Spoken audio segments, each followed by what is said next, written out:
The grand chamber was eerily quiet, the flicker of candlelight casting long shadows across the gilded walls. The Emperor stood in the center, his broad shoulders trembling as he held Rosie close, clutching her as though she might disappear at any moment. His imperial robes, once pristine, were creased and stained, forgotten in the whirlwind of chaos that had unfolded. Rosie felt the weight of his arms, the sheer desperation in his embrace. Her cheek pressed against his chest, and she could hear his heartbeat, rapid, uneven, raw with fear. His breaths came in short, ragged gasps, as though he had been running, not from an enemy, but from the terror of almost losing her. "You're here," he whispered, his voice cracking. "You're alive." The Emperor pulled back just enough to look at her, his tear-streaked face a portrait of anguish and relief. His strong hands cupped her face, trembling as his thumb brushed over a faint scratch on her cheek. It was small, almost insignificant, but to him it might as well have been a mortal wound. "I couldn't," his words faltered, the lump in his throat silencing him. Tears brimmed in his dark eyes, a sight Rosie had rarely seen. This was not the mighty ruler of an empire who stood before her. This was a man, her husband, shattered by the thought of her loss. Rosie reached up, her fingers gently wiping a tear from his cheek. "I'm here," she murmured softly, her voice steady despite the ache in her chest. "I'm safe." But the Emperor shook his head, his grip on her tightening as fresh tears fell. "I almost lost you, Rosie," he said, his voice breaking. "If they had succeeded, if I hadn't—" His words dissolved into a choked sob as he buried his face in her hair, clutching her as though she were the only thing tethering him to reality. Rosie's arms wrapped around him, offering what little comfort she could. Her own heart was heavy with the events of the night, the image of the masked attacker still vivid in her mind. But she couldn't let him drown in his grief. Not now. "They didn't succeed," she whispered firmly, her voice a quiet strength. "I'm here because you protected me, because we're stronger together." The Emperor pulled back again, his gaze locking onto hers with a fierce intensity. His jaw clenched as if he were trying to regain control of his emotions, but his eyes betrayed him, still glistening with unshed tears. "I swear," he said, his voice low but resolute, "no one will ever threaten you again. I will make sure of it, Rosie, even if it costs me everything." Rosie placed a hand on his chest, feeling the steady thrum of his heartbeat beneath her palm. "We will face this together," she said, her words carrying a quiet determination. "You're not alone in this fight." The Emperor nodded, a flicker of resolve breaking through his despair, but his arms didn't loosen their hold on her, as if letting go might shatter the fragile sense of relief he had found in her survival. For a moment, they stood there in the flickering light, a king and queen bound not just by duty, but by a love strong enough to endure even the darkest of nights. The grand chamber was suffused with a stifling tension, the air heavy as if the room itself held its breath. The vast hall, adorned with marble columns and golden filigree, seemed to dim beneath the weight of Emperor Jihoon's presence. Standing at the head of the chamber, his towering figure was clad in ceremonial robes of crimson and black, embroidered with the imperial phoenix, a symbol of unyielding power and rebirth.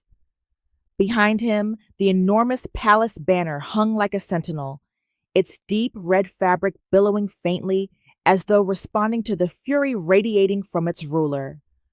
The courtiers knelt in absolute silence, their foreheads nearly touching the polished floor. None dared to meet his gaze. Jihoon's eyes, ablaze with righteous anger, swept across the chamber like a storm about to break. His clenched fists trembled at his sides, though his voice, when it came, was steady and sharp as a blade.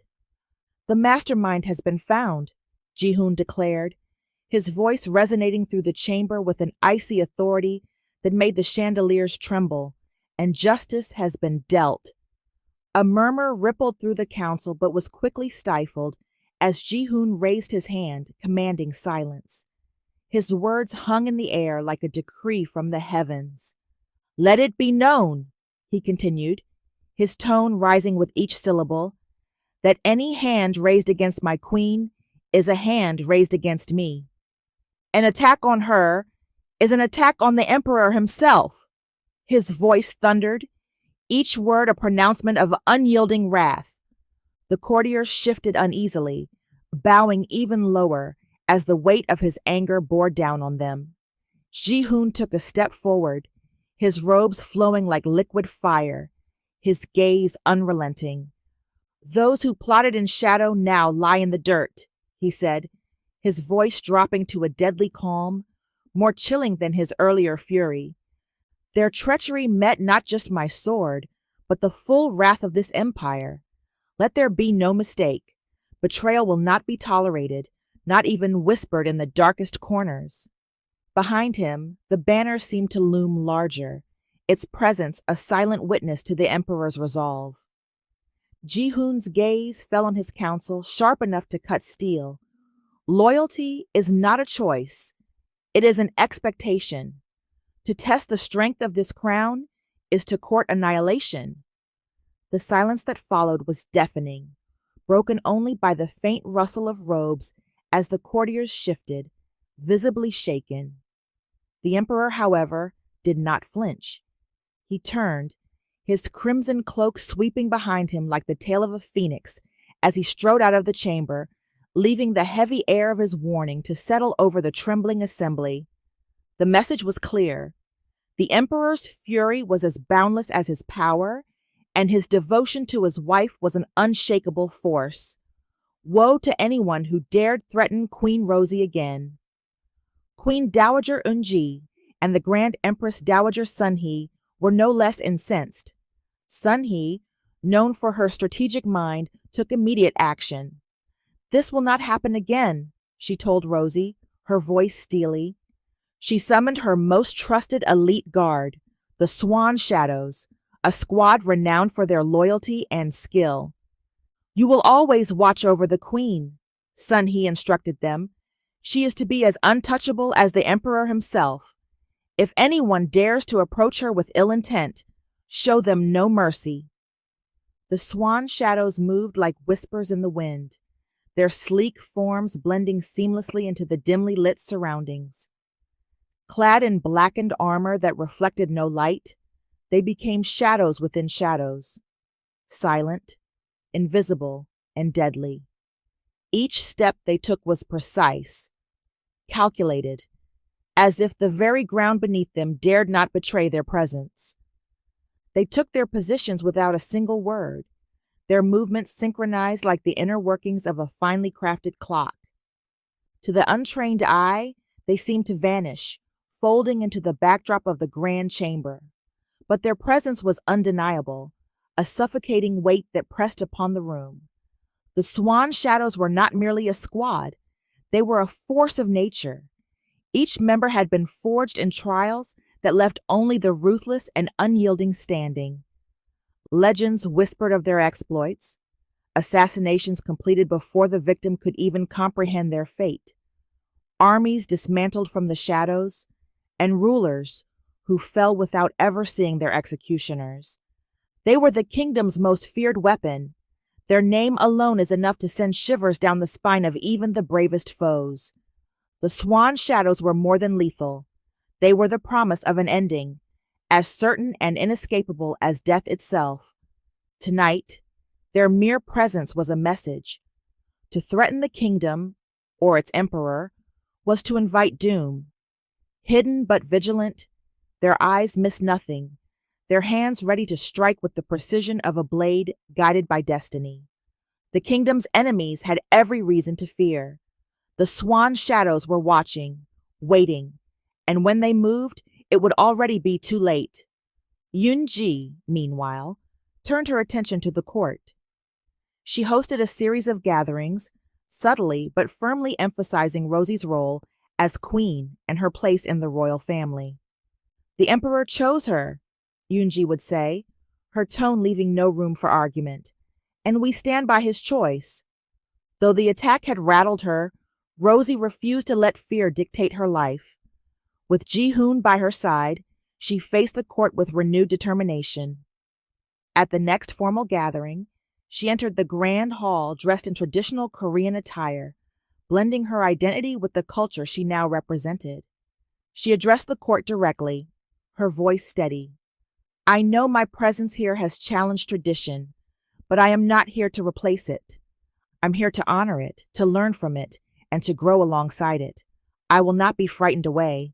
This is my home, and I am your queen."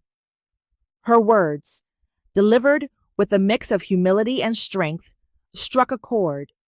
Slowly, the court began to see the depth of her courage and the sincerity of her heart. Jihoon, moved by Rosie's resolve, made a vow to her in private. "I will never let anyone harm you," he said, taking her hands in his. "You are my heart, Rosie. They will learn that I am not just their emperor. I am your husband first and foremost. Anyone who dares to come between us will face the full force of my power." The couple's bond only deepened as they faced these challenges together. Jihoon's unwavering support and Rosie's resilience became the foundation of their reign. The attack on Rosie became a turning point, not just for the royal family, but for the empire itself. Jihoon used the incident to address deeper issues of prejudice and fear of change. He initiated reforms, encouraging openness and understanding between cultures. Rosie, too, played a role in this transformation. She established programs that celebrated the blending of traditions, showing the people that love and respect could bridge even the widest divides. 3 years had passed since Rosie and Jihoon's wedding, a whirlwind of love, challenges, and triumphs. Their days were consumed with the responsibilities of ruling the empire, solidifying Rosie's place as queen, and navigating the intricacies of court politics. Their days were consumed with the responsibilities of ruling the empire, solidifying Rosie's place as queen, and navigating the intricacies of court politics. Rosie had grown into her role with grace, admired for her warmth and resilience, while Jihoon balanced his duties as emperor with his unwavering devotion to his wife. Amid the bustle, the idea of starting a family had remained a distant thought. There had simply been too much to handle. Occasionally, Queen Dowager Unji would lovingly tease Rosie, mentioning how she longed to hold her grandchild and play with them in the palace gardens. Rosie would smile and nod, brushing off the comments, convinced they would have the conversation when the time was right. Now the right time had finally arrived. The palace had settled into a steady rhythm, their reign gaining the respect and admiration of the people. It was during one peaceful evening, as Rosie and Jihoon sat together under the warm glow of the lanterns in their private garden, that Jihoon raised the subject. "Rosie," he began softly, taking her hand in his, "we faced so much together, and now that things have calmed, I think it's time we talk about something I've been dreaming of for a while. Starting a family." Rosie's heart swelled. She had always known Jihoon would be a wonderful father. Seeing the longing in his eyes, she realized that she too was ready for this new chapter. "I think it's time too," she replied, her smile radiant. Weeks later, Rosie began to notice subtle changes in her body, small clues that hinted at the possibility. When the royal physician confirmed the news, Rosie could hardly contain her excitement. She decided to tell Jihoon that same evening. When Jihoon entered their chambers, she greeted him with a soft smile, holding a small embroidered handkerchief she had prepared earlier. On it, she had written the words, "We're going to be parents." He unfolded it slowly, reading the message before looking up at her with wide eyes.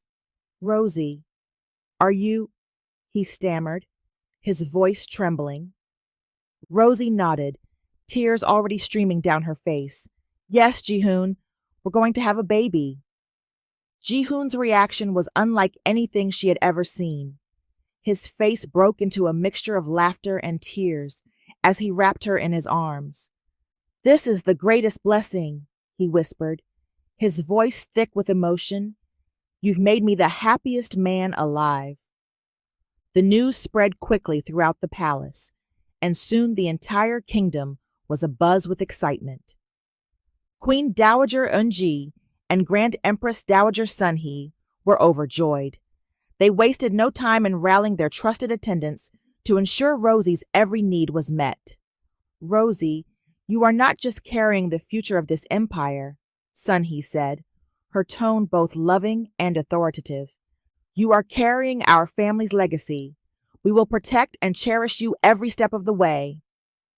The two matriarchs doted on Rosie incessantly, overseeing her diet, organizing regular visits from the royal physician, and even teaching her traditional lullabies to sing to the baby.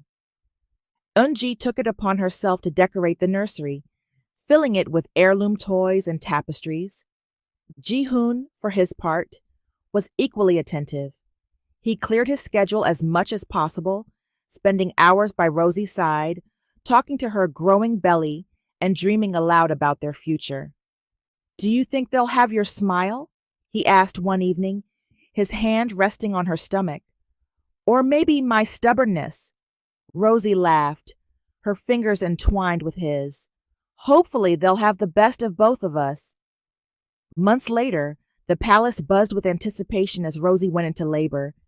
The entire court held its breath, and Jihoon refused to leave her side, holding her hand through every moment. When the cries of their newborns filled the air, Jihoon felt an overwhelming sense of awe. Two tiny lives had entered the world, both perfect and healthy, a boy and a girl. As the attendants placed the babies in Rosie's arms, Jihoon couldn't hold back his tears. He gazed at his children with wonder, his voice trembling as he said, "They're beautiful, Rosie, just like you." They named their son Jisoo, a name symbolizing wisdom and strength, and their daughter Yunri, meaning grace and resilience. The names carried the weight of their love and the hope they had for the future of the empire. The arrival of Jisoo and Yunri brought new life to the palace. The once formal halls echoed with laughter as Eunji and Sunhee played with their grandchildren, their joy infectious. Rosie, too, found herself embracing motherhood with a fierce and tender love she hadn't known was possible. Jihoon, though busier than ever, always made time for his family. Whether it was rocking Jisoo to sleep or marveling at Yunri's first smile, he cherished every moment. "They are our greatest treasures," he told Rosie one evening as they watched their children sleep. The kingdom, too, celebrated the birth of the royal twins. Festivals were held across the land, and the people rejoiced in the hope and unity the royal family represented. Jihoon and Rosie's love story, once doubted and criticized, had become a symbol of strength and harmony. As they stood together on the palace balcony, their children in their arms, they looked out over their kingdom with pride. Their journey had not been easy, but it had brought them to this moment, a family bound by love, ready to face the future together. Thus began a new chapter in their lives, one that would shape not only their family, but the very fabric of the empire for generations to come. The birth of Jisoo and Yunri was met with joy and celebration across the empire. The palace courtyards were adorned with lanterns, and festivities lasted for days. Yet, amidst the jubilation, an undercurrent of unease began to stir. News of the twins' birth had not only united the empire, but also rekindled the ambitions of old enemies. A rival faction, long thought dismantled, began to resurface, their whispers spreading through darkened alleys and hidden chambers. This group, loyal to a distant branch of the royal family that had been exiled decades ago, saw the twins as a threat to their claim to the throne. Rosie first sensed something was amiss when Jihoon became more guarded, his usual warmth shadowed by worry. Late-night meetings with his most trusted advisors became more frequent, and his hand lingered protectively on hers whenever they were together. What's wrong, Jihoon? Rosie asked one evening, her voice soft but steady. He hesitated, his jaw tightening before he finally spoke. There are those who see our children as a threat, who would use their innocence as a weapon against us. The words chilled Rosie to her core, but she refused to let fear take hold. Then we'll protect them. Together, she said, her resolve shining through. As the weeks passed, the threat became more tangible. Strange messages began appearing, cryptic warnings left on palace grounds, and sightings of unfamiliar figures near the borders. The rival faction, known as the Shadow of the Crane, had begun to mobilize. Rosie, determined not to be a passive queen, immersed herself in understanding the political intricacies of the empire. She worked closely with Queen Dowager and Grand Empress Dowager, learning about the faction's history and their motives. Her unique perspective, blending her own heritage with her growing understanding of Korean traditions, allowed her to spot patterns others missed. One evening, while poring over old records in the royal archives, Rosie uncovered a hidden clue, a symbol frequently used by the Shadow of the Crane, embedded in the designs of trade agreements with a neighboring kingdom. The faction was not acting alone.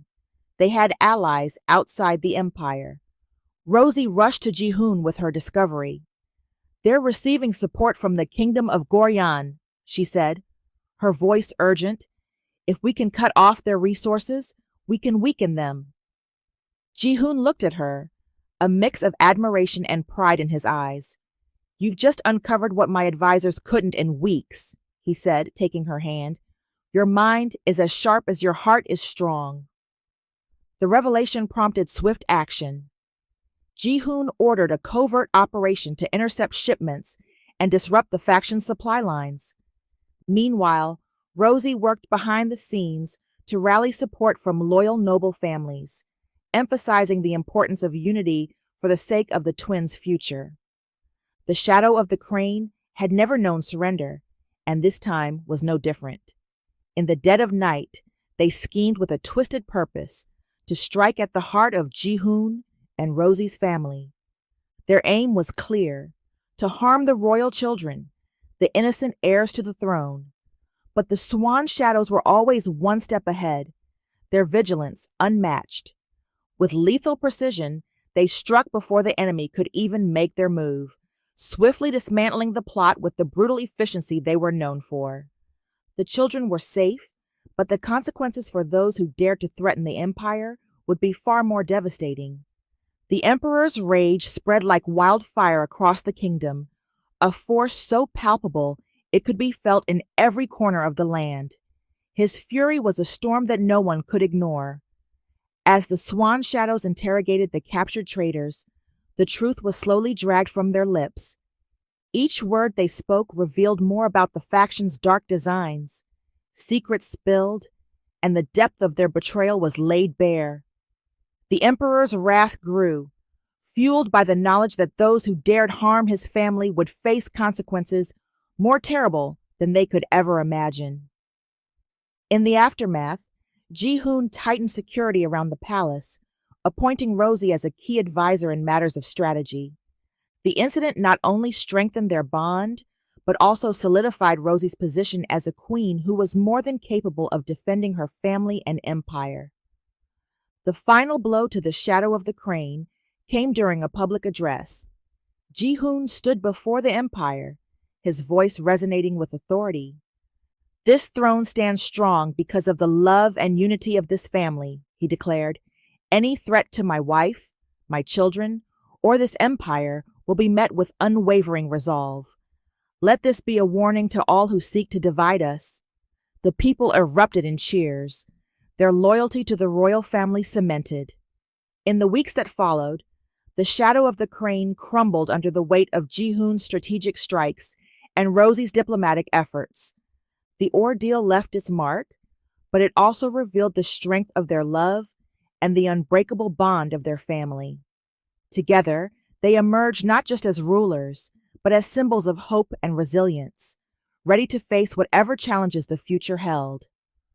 Rosie's life in the Korean royal family was a whirlwind of discovery and adaptation, but motherhood brought an entirely new dimension to her challenges. As queen, she was expected to embody the traditions and expectations of the empire, but as a mother, she yearned to weave her own roots into her children's upbringing. Balancing these two worlds required every ounce of her courage, resilience, and creativity. When Rosie first announced her pregnancy, the palace erupted in joy, but the excitement was quickly followed by an unspoken undercurrent of expectation. Elders in the royal court began quietly offering advice on how to raise the next generation of monarchs, steeped in the rich history of Korea. While Rosie appreciated their wisdom, she couldn't ignore the aching desire to share her African American heritage with her children, ensuring they understood the beauty of both sides of their lineage. The first challenge came when Queen Dowager suggested a traditional Korean Baek-il ceremony to celebrate the twins' 100th day, a deeply significant milestone in Korean culture. Rosie embraced the idea wholeheartedly, studying every detail of the ceremony, from the symbolic foods like rice cakes and red bean porridge to the traditional hanbok attire for the babies. But she also had an idea. Alongside the Korean customs, she wanted to include elements of her heritage, like incorporating vibrant African patterns into the twins' hanbok designs and serving dishes inspired by her grandmother's recipes. At first, the suggestion met with hesitation from some palace officials who feared deviating from tradition might spark controversy. But Rosie stood her ground with the support of Jihoon, the Queen Dowager, and the Grand Empress Dowager. "Our children are a symbol of unity," Rosie said firmly during one meeting. "Their heritage isn't divided. It's a tapestry woven from both cultures. That should be celebrated, not hidden." The day of the Baek-il arrived, and it was a resounding success. The palace courtyard buzzed with life, filled with guests admiring the delicate balance Rosie had struck between the two cultures. The sight of the twins, Jisoo and Yunri, in their custom hanboks adorned with subtle African patterns, became a powerful image of harmony that resonated throughout the kingdom. Even skeptical court members began to see the beauty in Rosie's vision. Parenting brought more opportunities for Rosie to merge traditions.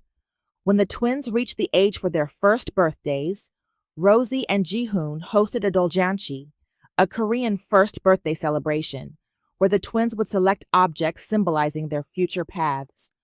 But Rosie added her own twist, including objects that represented her own cultural background: a book of African folktales, a small model of a saxophone, and a miniature quilt stitched with love by her family back in the States. Beyond ceremonies, everyday life brought its own challenges.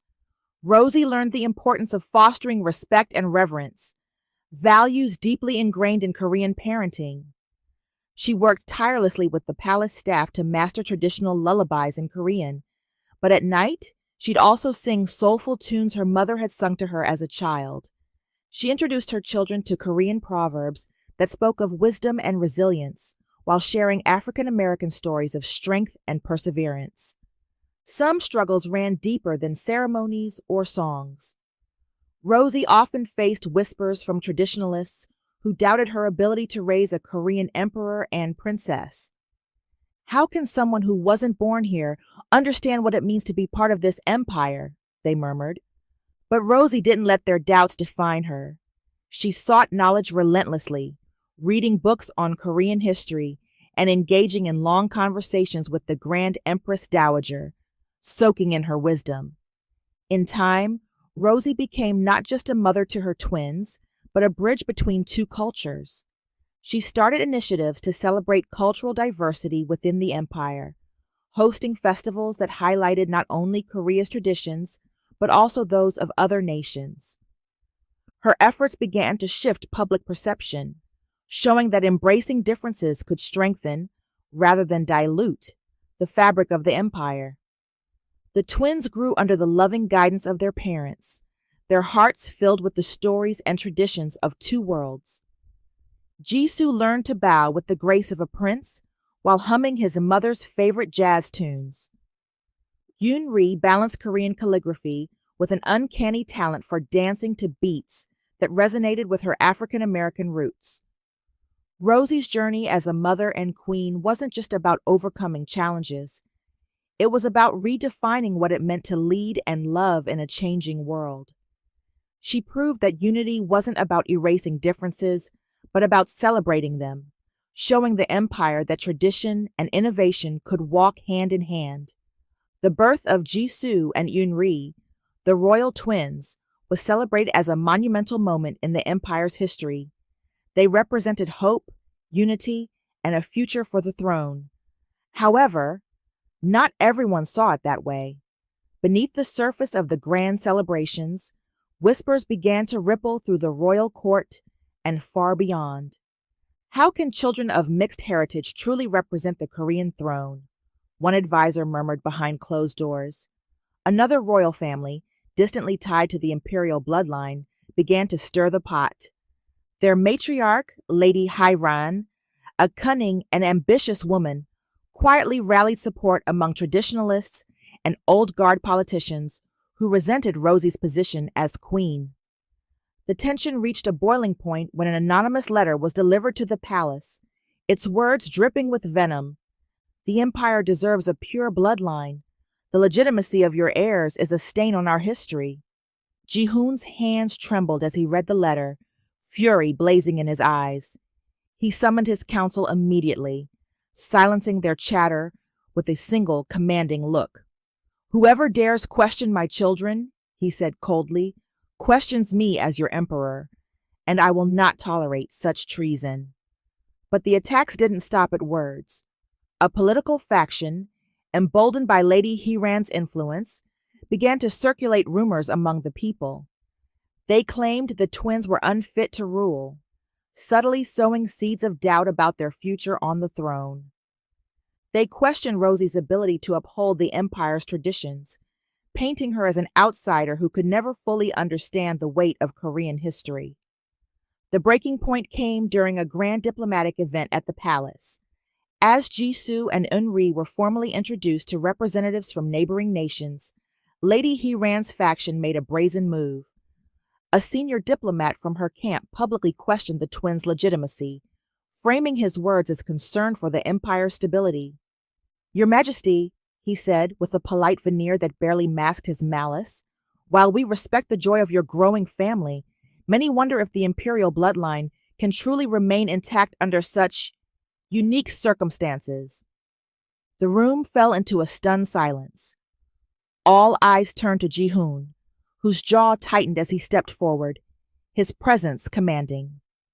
"Unique circumstances?" His voice was steady but carried the weight of a storm. "You speak of love, unity, and strength as if they are weaknesses. My children, Jisoo and Eunri, are not just heirs to this throne. They are the embodiment of everything this empire should aspire to be, a symbol that greatness numb." The diplomat stammered, but Jihoon continued, his voice rising with conviction. "Let this be clear. Any insult to my wife or children is an insult to me as your emperor, and I will respond with the full force of the throne." His words echoed through the hall, leaving no room for doubt. Rosie watched from the sidelines, her heart swelling with a mix of pride and sorrow. She knew the fight wasn't over, but Jihoon's unwavering loyalty gave her the strength to face the storm. Behind the scenes, the Queen Dowager and the Grand Empress Dowager worked tirelessly to rally support for Rosie and the twins. They used their influence to counter the rumors, reminding the court of Rosie's dedication and the love she had inspired in the people.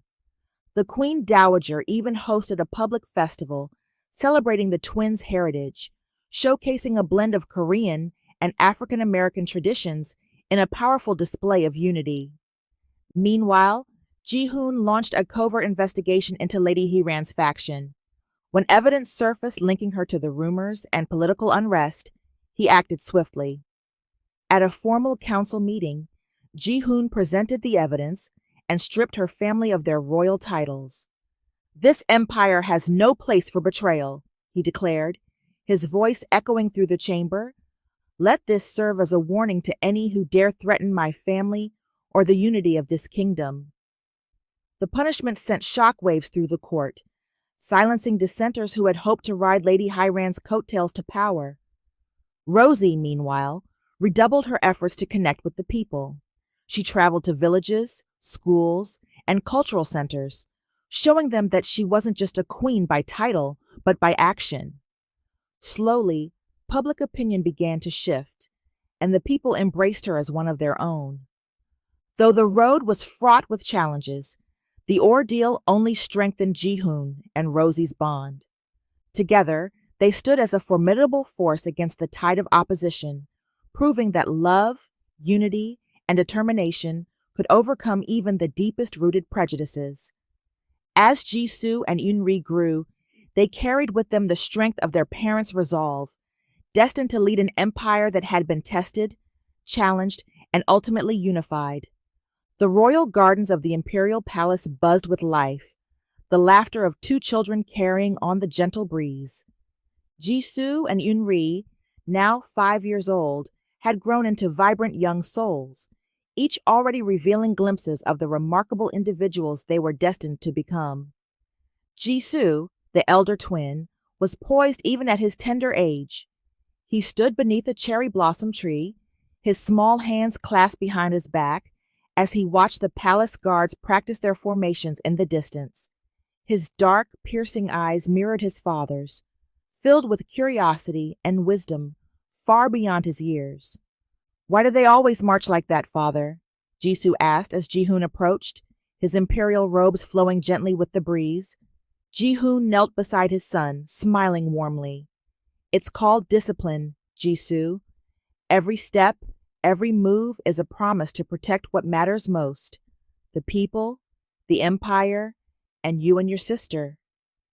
Jisoo nodded solemnly, his young face thoughtful. "I want to learn to protect too, so I can help everyone, just like you." Jihoon placed a hand on his son's shoulder, pride gleaming in his eyes. "And you will, my son. But remember, a great leader also knows when to listen and learn. The strength of the empire isn't just in swords and shields, it's in its people and their trust." Meanwhile, Yunri's laughter echoed from a nearby pond. She had found a group of palace workers setting up lanterns for the evening's festivities and decided to join in, much to their delight. With her tiny hands, she dipped a brush into the paint, streaking bright, vibrant colors onto the paper lanterns. "Princess, those are beautiful," one worker exclaimed, admiring her handiwork. Yunri beamed, her cheeks flushed with excitement. "It's for the festival. If the lanterns are happy, then everyone will feel happy too, right?" Rosie, watching from a shaded pavilion with the Queen Dowager, chuckled softly. "She has your creativity," the Queen Dowager remarked, sipping her tea. "But her determination, that's all you." "She's fearless," Rosie said, her heart swelling with pride. "And Jisoo, he's already carrying the weight of the world on his little shoulders. They're going to be extraordinary, each in their own way." As the day turned to dusk, the Imperial family gathered on the grand balcony to watch the festival lanterns take flight. Jisoo stood beside his father, his small hand resting on the rail as he surveyed the twinkling lights. Yunri twirled in her brightly colored hanbok, her giggles infecting everyone around her. The people below cheered for their young heirs, their voices filled with hope and adoration. Yet, within the vibrant glow of the lanterns, shadows whispered of challenges yet to come. Jisoo's calm, watchful demeanor hinted at the thoughtful and wise leader he would one day become, a young man destined to grapple with the complexities of an ever-changing empire. Yunri, with her fiery spirit and boundless creativity, was equally a force to be reckoned with. Her resilience, already apparent, promised a future where she would challenge conventions, break barriers, and carve a path of her own within the royal legacy. Jihoon and Rosie exchanged a glance, a silent understanding passing between them. Their children were the future of the empire, each uniquely gifted to shape its destiny. While the path ahead would be fraught with trials, the seeds of greatness had been planted.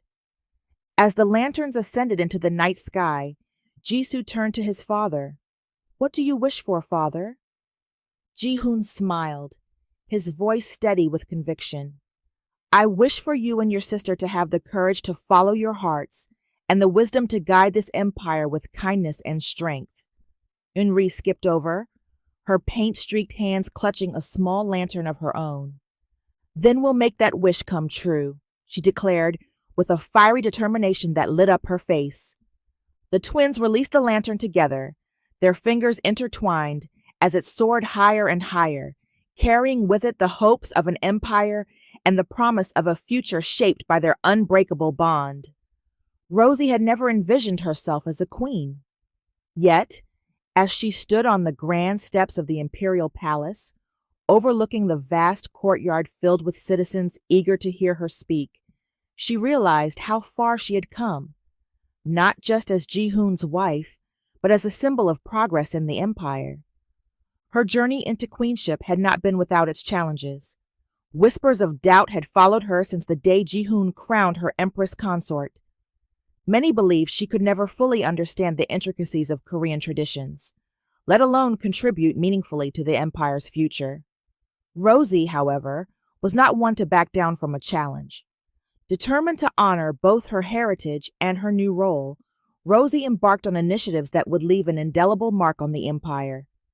Her first project, the Harmony Academy, was born from a simple idea: education could be the bridge that united people across cultural divides.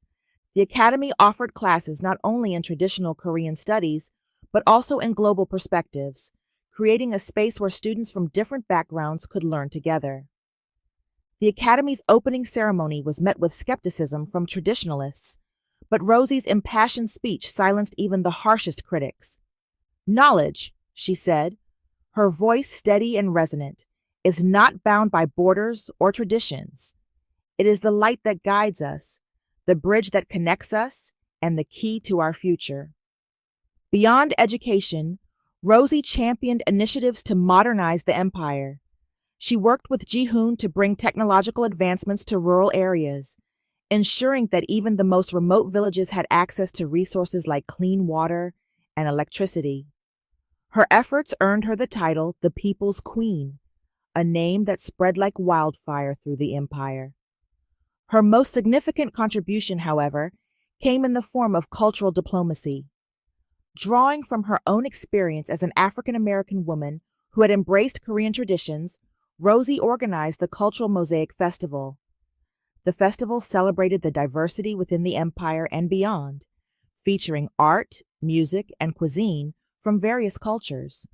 The festival was held in the palace gardens, transformed into a vibrant tapestry of colors, sounds, and scents. Rosie wore a custom-designed hanbok that incorporated elements of her African heritage, a bold statement that spoke volumes. As she walked through the festival with Jihoon by her side, her presence was magnetic, drawing people in and breaking down barriers with every smile and word. But it wasn't just grand projects that defined Rosie's queenship. She was deeply involved in the day-to-day lives of her people. Whether visiting orphanages, sitting with farmers to understand their struggles, or simply listening to the concerns of palace staff, Rosie had a way of making everyone feel seen and valued. Her actions did not go unnoticed by Jihoon, who often watched her with a mix of admiration and awe. "You've changed this empire," he told her one evening, as they walked hand in hand through the gardens. "You've shown them that strength isn't just in tradition, but in embracing the future." Rosie's influence extended even into the political sphere. When foreign dignitaries visited the palace, they found her intellect and perspective invaluable. She often mediated tense negotiations, her unique position allowing her to see solutions others overlooked. Her ability to bridge gaps between cultures and ideologies became one of the empire's greatest strengths. Yet Rosie remained humble. "I'm not doing this alone," she often said, crediting Jihoon, the Queen Dowager, and the Grand Empress Dowager for their unwavering support. But the people knew the truth. Rosie was the heart of the empire's transformation, a queen who had defied expectations and reshaped the future. One evening, during a rare quiet moment, Jihoon turned to her as they watched their children play. "Do you ever miss the life we could have had in America?" he asked, his voice tinged with curiosity. Rosie smiled, her gaze steady. "Sometimes, but then I see the smiles of our people, the changes we've made, and the future we're building for Jisoo and Yunri, and I know I'm exactly where I'm meant to be." Her answer was more than words. It was a testament to her growth, resilience, and unwavering commitment to the empire she now called home. Rosie wasn't just a queen. She was a bridge between worlds, a beacon of hope, and a force of change that would echo through the empire's history for generations to come.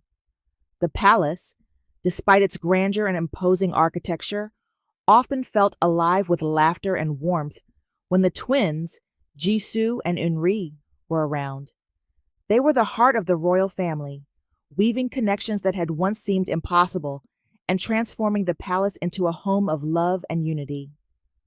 Rosie had always been close to Jihoon's mother, the Queen Dowager, and his grandmother, the Grand Empress Dowager. Yet, since the twins were born, those bonds had deepened in unexpected ways. One crisp autumn morning, Rosie found herself in the palace garden, sipping tea with the Queen Dowager while Jisoo and Unri played nearby. The Queen Dowager, usually reserved, couldn't take her eyes off her grandchildren.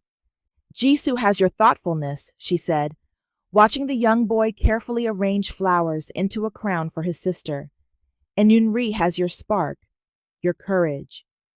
Rosie laughed softly, brushing a stray curl from her face. "I think they get it from both sides. Jihoon's steadiness and my stubbornness." The Queen Dowager reached over and took Rosie's hand. Her eyes filled with emotion. "You've given this family more than I ever thought possible, Rosie. You've brought us together in ways tradition never could." The Grand Empress Dowager joined them shortly after, carrying a small embroidered blanket she'd been working on for weeks. "For Jisoo," she announced, holding it up proudly. "It's an heirloom now, but he'll use it to keep warm during the winter." Rosie smiled, touched by the gesture. "Thank you. I'm sure he'll cherish it." Even Rosie's parents, who had initially been apprehensive about her life as a queen, had become regular visitors to the palace. Her mother, a retired schoolteacher, often sat with Yunri, teaching her songs and rhymes from Rosie's childhood. "You've got your mother's voice," Rosie's mother told Yunri during one such session, "loud and clear, ready to be heard." Rosie's father, ever the practical one, had become an unofficial advisor to the royal family, helping them navigate the logistics of running a household as vibrant and active as theirs. "It's not just about leading the empire," he joked with Jihoon one evening. "It's about managing snack time and bedtime stories without a coup from the little ones." One particularly heartwarming moment came during the twins' third birthday. The entire family gathered in the palace's grand hall, a space that had once been reserved for formal ceremonies, but now rang with laughter and joy. Jisoo and Unri were the stars of the day, running between tables piled high with gifts and treats. As Rosie and Jihoon watched, hand in hand, Jihoon leaned over and whispered, "This is what I always dreamed of, a family that feels like home." Rosie smiled, her heart full. "And it's just the beginning." Later that evening, as the children slept and the palace grew quiet, the Queen Dowager and Grand Empress Dowager joined Rosie and Jihoon in the sitting room. "They've brought out the best in all of us," the Queen Dowager said, her voice soft. "I see it in the way the palace staff adores them, even in how the people speak of the royal family now." Rosie nodded, her gaze fixed on the flickering fireplace. "They're a reminder of what we're building, a legacy of love, unity, and strength. Jihoon wrapped an arm around her, pulling her close. And they have you to thank for that, Rosie. You've shown all of us what it means to be a family. As the fire crackled and the royal family shared stories late into the night, it was clear that the bonds they had forged were unbreakable. Rosie's journey from a university student to a queen, from a new wife to a mother, had transformed not just her life, but the entire empire. And with Jisoo and Eunri carrying that legacy forward, the future looked brighter than ever. The Queen Dowager and Grand Empress Dowager were more than figures of regality. They were the pillars that upheld the royal family's legacy. From the moment Rosie entered their lives, they took her under their wings, shielding her from the harsh judgment of the court and guiding her through the labyrinth of royal life. Over time, their relationship deepened, transforming from cautious mentorship into an unbreakable bond of family and trust. As Rosie grew into her role as queen, the two matriarchs began to weave her into the rich tapestry of the royal family's history. It started subtly, a shared cup of traditional herbal tea, as the Queen Dowager recounted stories of her late husband, tales of wisdom and sacrifice that held lessons for navigating power and responsibility. A queen's strength lies not only in her crown, but in her heart, she often said, her hand resting gently over Rosie's. The Grand Empress Dowager, with her years of wisdom, saw Rosie's potential and sought to ensure she understood her place, not just as Jihoon's wife, but as the empire's queen. One evening, as the palace was bathed in the soft glow of lanterns, she called Rosie to her private chambers. In the center of the room sat an intricately carved wooden chest, adorned with symbols of the Imperial phoenix. The Grand Empress Dowager opened it to reveal a collection of heirlooms, delicate jade hairpins, a ceremonial handbag embroidered with golden threads, and an ancient scroll.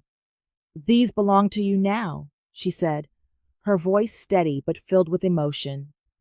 Rosie's hands trembled as she lifted one of the jade hairpins.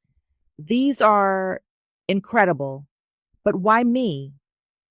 The Grand Empress Dowager smiled, her eyes gleaming with both pride and affection. "Because you are a part of us now, Rosie.